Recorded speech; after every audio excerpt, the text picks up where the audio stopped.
కాళ్లలో నొప్పి, నరాల వాపు వంటి లక్షణాలతో బాధపడుతున్నారా? వెరికోస్ వెయిన్స్ లో అత్యాధునిక చికిత్స ఏవిస్ వాస్కులర్ సెంటర్.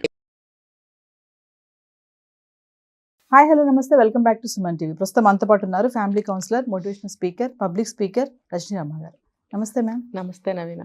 మేము ఒక కేసు, హస్బెండ్కి 47 ఇయర్స్, వైఫ్కి 27 ఇయర్స్. ఇక్కడ చాలా ఏజ్ గ్యాప్ ఉంది, 20 years. అయితే అతనికి ఆల్రెడీ ముందు ఒక అఫైర్ ఉంది హస్బెండ్కి. ఈమెకి తెలిసింది, అంటే ఈమె కాల్ హిస్టరీ చూడడం, చాలా మంది వైఫ్స్ కి అలవాటు ఉంటుంది కదా, అంటే అనుమానించే వైఫ్స్ కి అందరూ కాల్ హిస్టరీ చూస్తారు, మొబైల్ చూస్తూ ఉంటారు. అయితే అతను చూసింది, దొరికిపోయాడు, అడిగింది. ఆల్రెడీ తను వీడియో కాల్స్ చేయడము, మాట్లాడడం ఇవన్నీ చేస్తున్నాడు తనతోటి, ఆమెతోటి. అడిగింది ఎవరంటే నాకు తెలియదు, ఆన్సర్ అయితే అది నాకు తెలియదు. చాలా వాకప్ చేసింది వైఫ్. ఏంటంటే తెలిసింది ఆ అమ్మాయి ఇతను ఊరు అమ్మాయి అని చెప్పేసి. సో రిలేషన్లో ఉన్నారు వీళ్ళు, బిఫోర్ మ్యారేజ్ కాంటాక్ట్ ఉంది. ఇప్పుడు నేను ఏం చేయాలి మేడం, నాకు ఏం చేయాలో అర్థం కావట్లేదు. నేను తీసుకోవాల్సినటువంటి పాత్ ఏంటి అసలు? ఇప్పుడు నేను అన్ని తెలిసిపోయాయి, కలిసే ఉండనా, మరి ఏం చేయను అంటే ఏం చెప్తారు? అంటే అతనికి సెకండ్ మ్యారేజ్ కదా. సెకండ్ మ్యారేజ్ చేసుకున్నప్పుడు అసలు అంత చిన్న అమ్మాయిని ఎందుకు చేసుకోవాల్సి వచ్చిందో నాకు తెలియదు. మనకి ప్రస్తుతం మనకున్న డాటా ప్రకారం అమ్మాయిలు తక్కువ ఉన్నారని కదా. అటువంటి సిచ్యువేషన్లో అంత చిన్న అమ్మాయిని ఎక్కడ దొరకబట్టి పెళ్లి చేసుకున్నాడు అనేది తెలియదు. వీళ్ళు కూడా అసలు ఆలోచించుకోవాలి ముందుగానే. ఇంత 20 years గ్యాప్తో చేసుకుంటే మనకి ఎలా ఉంటుంది లైఫ్ అనేది అర్థం చేసుకోవాలి. ఇంకొకటి ఏంటంటే ఆ ఏజ్ ఉన్న మగవాళ్ళకి చాలా రకాల అలవాట్లు ఉంటాయి. ఇప్పుడు మొదటి భార్య ఎప్పుడు చనిపోయిందో మనకు తెలియదు, రెండో పెళ్ళి ఎప్పుడు చేసుకున్నాడో మనకు తెలియదు, ఆ మధ్యలో గ్యాప్ ఎంతో మనకు తెలియదు. ఆ గ్యాప్లో అలవాటు పడ్డాడేమో ఎవరితోనన్నా. తర్వాత పెద్దవాళ్ళు అంటారు కదా, ఒక పెళ్లి చేసుకోరా అంటే ముందు భార్యకి అన్న పిల్లలు ఉన్నారా, మనకేం ఇన్ఫర్మేషన్ లేదు. ఏవో కారణాలతోటి మళ్ళీ పెళ్లి చేయాలని చూస్తారు. అంటే 40 ఎంత అన్నారు? 47 అంటే దగ్గర 50 సంవత్సరాలు. మరి నెక్స్ట్ లైఫ్ అనేది అతనికి తోడు నీడ ఉండాలి. పిల్లలు ఉంటే వాళ్ళకి పెళ్ళిడికి వస్తే కావాలి కదా తోడు, పెళ్ళిళ్ళు చేయడానికి కానీ ఇంట్లో ఒక ఆడపిల్లకి గైడెన్స్ ఇవ్వడానికి ఒక తల్లి కావాలి కదా అని బలవంతం చేసి పెళ్ళిళ్ళు చేస్తారు. ఇష్టం లేకపోయినా పెద్దవాళ్ళ కోసం పెళ్ళిళ్ళు చేస్తారు. చేసినప్పుడు ఇతను ఇంత చిన్న అమ్మాయిని సెలెక్ట్ చేసుకోకుండా ఉండాలి. ఇంత చిన్న అమ్మాయిని పెళ్లి చేసుకోవడానికి రీజనింగ్స్ ఉండుంటాయి. ఏంటనంటే ఆ అమ్మాయి ఫ్యామిలీ పూర్ ఫ్యామిలీ అయి ఉండొచ్చు, లేదా ఆ అమ్మాయికి ఏదన్నా కొంచెం ఏమంటారు హెల్త్ ఇష్యూస్ అని కూడా చెప్పను, ఏదైనా కాలు చేయి వంకర ఉండొచ్చు, సంబంధాలు రాకపోయి ఉండొచ్చు. ఆ కారణంతో కొంచెం పెద్దవాడు అయితే అయ్యింది, కాస్త ఆస్తిపాస్తులు ఉన్నాయేమో, లేకపోతే మంచి జాబ్ ఉందేమో, నీ లైఫ్ బాగుంటుందమ్మా అని కాంప్రమైజ్ చేసి పెళ్లి చేసి ఉండొచ్చు. రీజనింగ్స్ మనకు తెలియవు.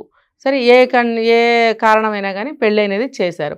చేసినప్పుడు అతనికి ఇందాక మనం అనుకున్నట్టు ఈ పెళ్ళికి ముందు మొదటి భార్య వెళ్ళిపోయిన ఆ గ్యాప్లో ఎవరితోనైనా పరిచయాలు ఏర్పడి అది ఆ అలవాటు మానుకోలేకపోతున్నాడేమో ఇప్పుడు కూడా పెళ్ళి అయిన తర్వాత.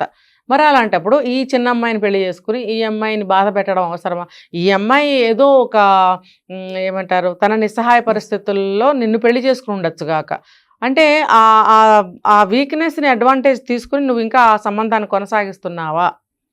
చూసారా, ఇప్పుడు పెళ్లి చేసుకునేటప్పుడు ఇలాంటి అమ్మాయిలని పెళ్లి చేసుకుంటే వాళ్ళు అలాగే కొంచెం డౌన్ చేసేసి లొంగ తీసి కింద మూల పడేసేసి వాళ్ళ రాజకార్యాలు వాళ్ళు చేస్తూ ఉంటారు. ఏంటంటే నువ్వేగా చేసుకున్నావు, లేకపోతే వాళ్ళ తల్లిదండ్రులు రిక్వెస్ట్ చేసి పెళ్లి చేశారనుకోండి, పూర్ ఫ్యామిలీ అయి ఉండొచ్చు, ఆ అమ్మాయికి ఏదైనా కాల్ చేయి వంకర ఉండొచ్చు, చేసుకోండి అయ్యా ఒక ఆడపిల్లని ఎవరైనా మధ్యవర్తులు రికమెండ్ చేసి ఉండొచ్చు. ఈ కారణాల వల్ల వీడు చిన్న అమ్మాయిని చేసుకుని ఉండొచ్చు. వన్ ఆఫ్ ద రీజన్స్ నేను చెప్తుంది. చేసుకున్నప్పుడు నువ్వు ఈ కారణాల వల్ల మీ వాళ్ళు అడగబట్టి నేను పెళ్లి చేసుకున్నాను, అసలు నాకు అవసరం లేదు అన్న పద్ధతిలో ఉంటున్నాడేమో. ఉన్నప్పుడు ఈ అమ్మాయి తన ముందు జీవితాన్ని ముందుకు ఎలా లాక్కెళ్ళాలి? ఈ అమ్మాయికి చాలా పెద్ద సమస్య అది. అయితే దీనికి మనం ఎటువంటి సలహా కూడా డైరెక్ట్గా ఇవ్వలేము. ఏదైనా మన కౌన్సిలింగ్కి వస్తే కనుక ఇక్కడ కింద నెంబర్ స్క్రోల్ అవుతూ ఉంటుందండి, దానికి మన కాంటాక్ట్ చేసినట్టయితే నేను పర్సనల్గా చెప్పగలుగుతాను. ఇలాంటి వాటికి జడ్జిమెంట్స్ అనేవి కెమెరా ముఖంగా ఇవ్వకూడదు. ఇదేంటంటే మంచి వాళ్ళు కూడా ఇటువంటి విషయాల్లో మనము చేయొచ్చు మేము చేయొచ్చు అనే ఒక ధోరణిలోకి వెళ్ళిపోతారు. కాబట్టి ఇలాంటి వాటికి పర్సనల్గానే మనం సలహాలు ఇవ్వటం జరుగుతుంది. సో ఇలాంటి వాళ్ళు కౌన్సిలింగ్ తీసుకొని ఏం చేయాలి అనేటువంటిది తెలుసుకొని వాళ్ళు ఒక కౌన్సిలింగ్ తీసుకొని తనకి ఎటువంటి ట్రీట్మెంట్ ఇవ్వాలి అనేది నేర్చుకోవాలి, తెలుసుకోవాలి, ఇవ్వాలి. తర్వాత ఈ అమ్మాయికి వాళ్ళ పుట్టింటి వాళ్ళు కూడా కొంచెం సపోర్ట్ ఉండాలి, ఎస్. వాళ్ళు కూడా వెళ్ళి అతన్ని అడగగలగాలి. ఇంకోటి ఏంటంటే ఈ అమ్మాయి తల్లిదండ్రులు ఆ అబ్బాయి వయసు వాళ్ళు అయి ఉండొచ్చు, అతనికి దగ్గర 50 సంవత్సరాలు అన్నప్పుడు ఈ అమ్మాయి పేరెంట్స్ అదే వయసు ఉండి ఉండొచ్చు. మరి అంత పెద్ద అతన్ని వీళ్ళు నిలదీసి అడగలేకపోతారు. కానీ ఇలాంటి విషయాల్లో నిలదీసి అడగాల్సిందే. నీకు ఒక భార్య పోయిందో ఉందో వదిలేసిందో, నువ్వు ఈ వయసులో మళ్ళీ రెండో పెళ్ళికి సిద్ధపడ్డావు కాబట్టి మేము పిల్లనివ్వటం జరిగింది. మా నిస్సహాయ స్థితి నీకు అనవసరం. నీకు పిల్ల కావాలి, మా అమ్మాయికి పెళ్ళి కావాలి, చేసాం, 2 అవసరాలు ఒకటే. అలాంటప్పుడు నీకేమన్నా అలవాట్లు ఉంటే మానుకోవాలి కదా నువ్వు అని పంచాయతీలు పెట్టుకొని అడుక్కోవాలి, ఒకళ్ళనొకళ్ళు అడగాలి. అడిగినప్పుడు లేదు అంటే ముందుగానే అసలు అడగాలి, బాబు నీకు ఇంత వయసు కదా, మరి నీకేమన్నా అలవాట్లు ఉన్నాయా, ఉంటే మానుకోగలవా అని ముందుగానే అడగటం తప్పేమీ లేదు ఈ రోజులను బట్టి. మరి అంత చిన్న అమ్మాయి జీవితం పాడవుతుంది కదండి.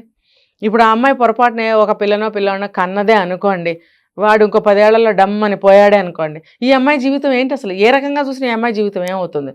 ఇప్పుడు భర్త నువ్వు ప్రేమగా లేకపోతుంటివి, నువ్వు మంచిగా నడుచుకోకపోతుంటివి, ఆ అమ్మాయికి మళ్ళీ ఒక బిడ్డ పాప పుడితే నువ్వు మళ్ళీ ఇంకేమన్నా అయితే ఆ అమ్మాయి జీవితం ఇంకేమవుతుంది? ఇవన్నీ ఆలోచించుకోవాల్సిన బాధ్యత ఈ అమ్మాయికి ఎక్కువగా ఉంటుంది. తర్వాత అతన్ని అడగవలసిన బాధ్యత తల్లిదండ్రులకి ఉండింది, ముందు అడగలేదు. ఇప్పుడైనా సరే అడిగి సరి చేయాల్సిన అవసరం ఉంటుంది. ఇంకా పర్సనల్ సలహాల కోసం అయితే కింద నెంబర్ స్క్రోల్ అవుతుందండి, దానికి మీరు కాల్ చేసి కౌన్సిలింగ్ తీసుకుంటే మీకు డైరెక్ట్గా నేను మీకు ఒక సలహా, ఒక జడ్జిమెంట్ నేను ఇవ్వగలుగుతాను. పబ్లిక్లో ఇలాంటివి ఇవ్వకూడదు. Thank you.